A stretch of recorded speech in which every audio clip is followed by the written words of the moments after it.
பாகிஸ்தான் ஆக்கிரமிப்பு காஷ்மீர் பகுதியில் இருந்த பாகிஸ்தான் ராணுவ நிலை ஒன்றினை ஏவுகணை மூலம் இந்தியா தாக்கி அழித்த காட்சி வெளியாகியுள்ளது. அதனை பார்க்கலாம்.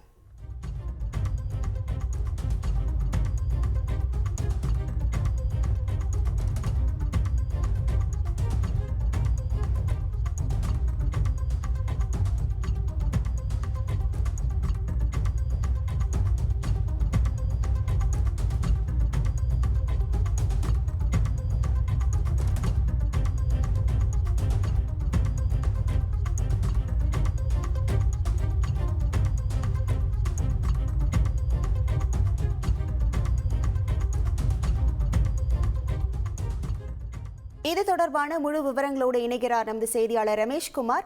வணக்கம் ரமேஷ்குமார், இந்த பரபரப்பு காட்சி தொடர்பான முழு விவரங்கள். பாகிஸ்தான் ஆக்கிரமிப்பு காஷ்மீர் பகுதியில் இருந்த பாகிஸ்தான் என்னோட பிசினஸுக்கு ஜிஎஸ்டி நோட்டீஸ் வந்திருக்கு பாரு. உடனே ஜிஎஸ்டி எக்ஸ்பர்ட் பேசு. உடனே எப்படி கிடைக்கும்? பாஸ் வாலா பி தி பாஸ். ராணுவ நிலை ஒன்றை இந்தியாவினுடைய ஏவுகணைகள் தாக்கி அளிக்கக்கூடிய அந்த வீடியோ காட்சிகள் வெளியாகி இருக்கிறது. நேற்று முன்தினம் பாகிஸ்தானில் இருக்கக்கூடிய பயங்கரவாத நிலைகளை குறிவைத்து இந்திய ஆபரேஷன் சிந்தூர் நடவடிக்கையை மேற்கொண்டது.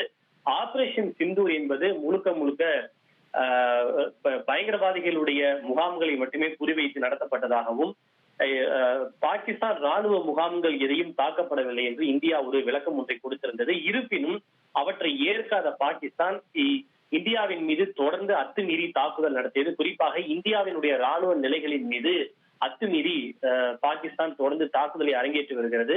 இதற்கு பதிலடி கொடுக்கும் விதமாக பாகிஸ்தானுடைய ராணுவ நிலைகளின் மீது இந்தியாவும் அந்த பதில் தாக்குதலை முன்னெடுத்திருக்கிறது. அது தொடர்பான வீடியோ காட்சிகளை கூட இன்று காலை ராணுவம் ஒன்று வெளியிட்டது. அதாவது முதன்முறையாக பாகிஸ்தான் ராணுவ நிலை ஒன்றை தாங்கள் தாக்கி அளித்திருக்கக்கூடிய அந்த வீடியோ காட்சிகளை இன்று காலை இந்திய ராணுவம் அதிகாரப்பூர்வமாகவே வெளியிட்டது. ஆபரேஷன் சிந்தூர் நடவடிக்கையின் கீழ் அதன்படி தற்போது பாகிஸ்தான் ஆக்கிரமிப்பு காஷ்மீர் பகுதியில் இருக்கக்கூடிய பாகிஸ்தானுக்கு சொந்தமான ராணுவ நிலை ஒன்றை இந்திய மிசைல் தாக்கி அளிக்கக்கூடிய அந்த காட்சிகளை தான் நாம் பார்த்துக் கொண்டிருக்கிறோம்.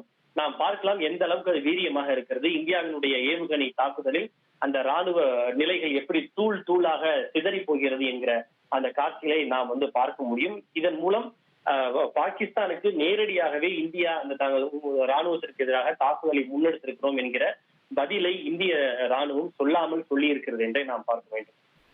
உங்கள் முழு விவரங்களுக்கு நன்றி ரமேஷ்குமார்.